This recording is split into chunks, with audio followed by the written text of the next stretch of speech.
Oramizda umrida bir marta bo'lsa ham kadastr xizmatlariga ish tushmagan inson kam topilsa kerak, chunki yurtimizda, hududlarimizda qurilish va yangilanish ishlari jadallik bilan davom etib borarkan, kadastr xizmatlariga bo'lgan ehtiyoj ham ortib boraveradi. Quvonarlisi, bugungi kunda yurtdoshlarimiz nafaqat bu xizmatlardan tumanlardagi ushbu markazlarga borgan holda, balki uydan chiqmagan tarzda my.gov.uz portali orqali ham buyurtma berib foydalanib kelmoqdalar. Yildan yilga yurtdoshlarimiz elektron tarzda ariza qoldirish ko'nikmasini o'zlashtirib bormoqda. Bugungi kunda aholiga 40 dan ortiq kadastr xizmatlari ko'rsatilsa, ularning 17 turi davlat xizmatlari markazlari orqali ko'rsatib kelinadi. Bugun ular yanada qulaylashdi. Yangi xizmatlar joriy qilingan, ya'ni kadastr pasportini shakllantirish va davlat ro'yxatidan o'tkazish uchun kompozit xizmat joriy qilindi. Bu kompozit xizmat xalq tilida aytadigan bo'lsak, oldinlari kadastr pasportini shakllantirish uchun alohida murojaat qilishardi va davlat ro'yxatidan o'tkazish uchun alohida murojaat qilishardi. Hozir bitta murojaatda o'sha ikkita xizmat turini bitta qilib kompozit xizmat turi qilib shakllantirildi.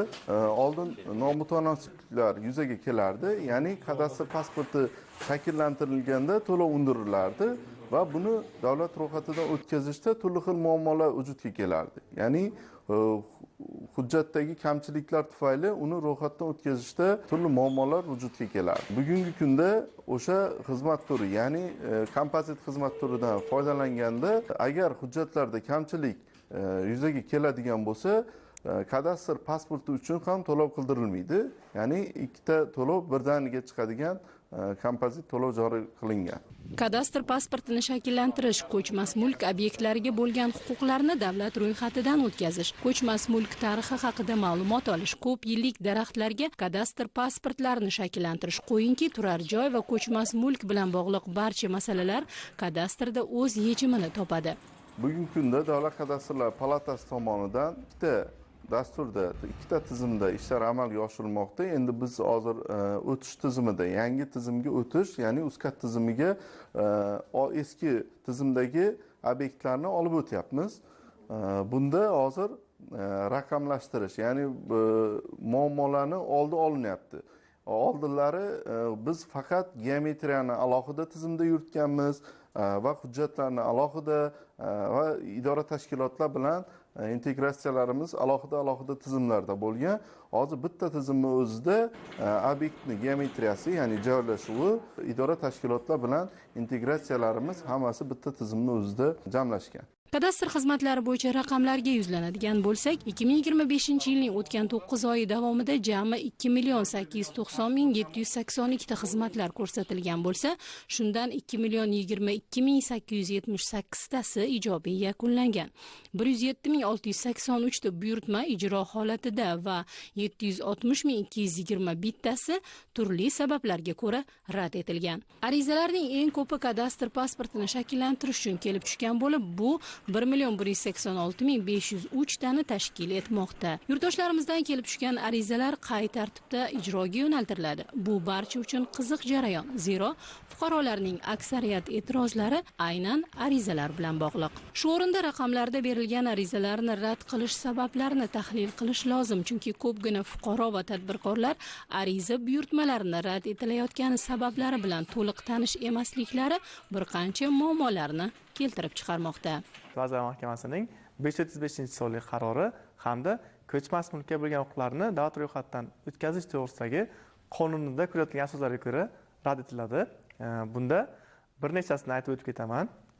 Ya'ni taqdim etilgan hujjatlarda qarama-qarshi ma'lumotlar mavjud bo'lganda, so'rovnomada noto'g'ri ma'lumotlar kuzatilganda yoki ro'yxatdan o'tkazish uchun belgilangan miqdorda yig'im undirilmaganda, nizolar mavjud bo'lgan taqdirda yoki ko'chmas mulk obyektida taqiq yoki cheklov mavjud bo'lganda, bundan tashqari mulk xatlovga olinganda yoki huquqlar bekor qilinganda, shunga o'xshagan ketma-ketliklar buzilganda taqdirda, yer uchastkasiga bo'lgan huquqlar ro'yxatdan o'tkazilmaganda, bunga o'xshagan rad etish sabablari aniqlangan taqdirda rad etiladi.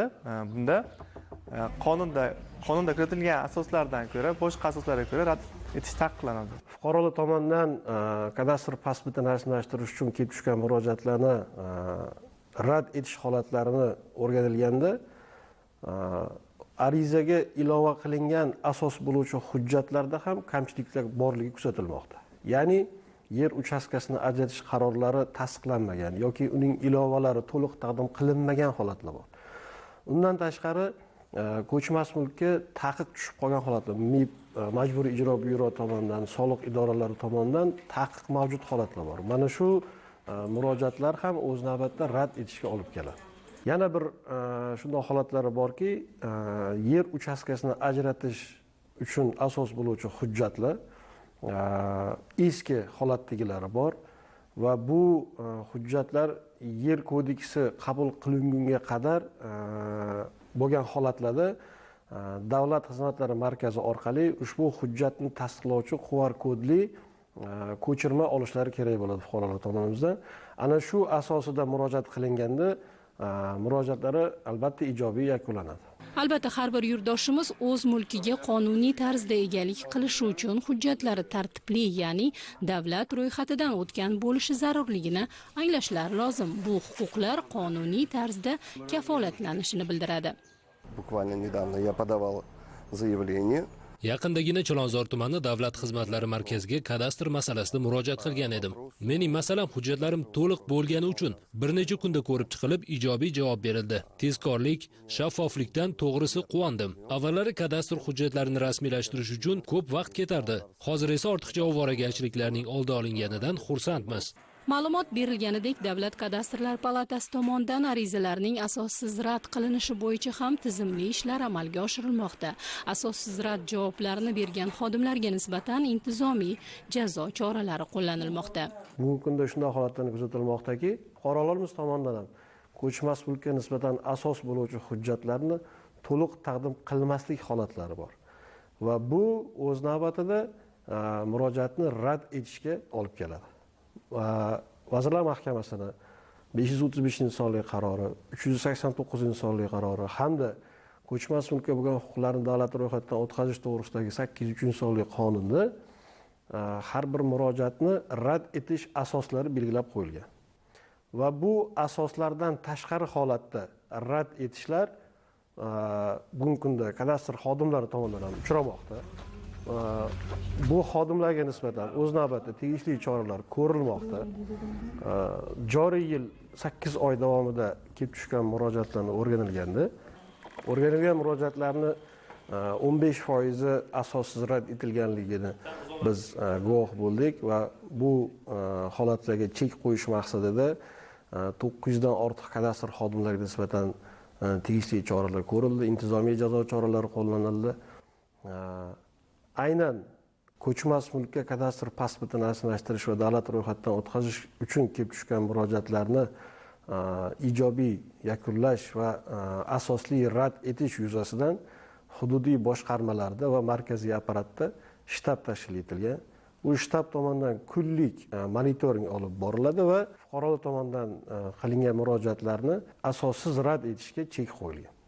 Aholi murojaati va ularning masalalarini ijobiy yakunlanishi kadastrning asosiy maqsadi. Bugun soha xodimlari to'liq raqamlashtirish jarayoni orqali shaffof va ochiq holda yurtdoshlarimizga xizmat ko'rsatishni niyat qilgan. Yo'nalishdagi har bir yangilik inson va uning manfaatlariga qaratilgan.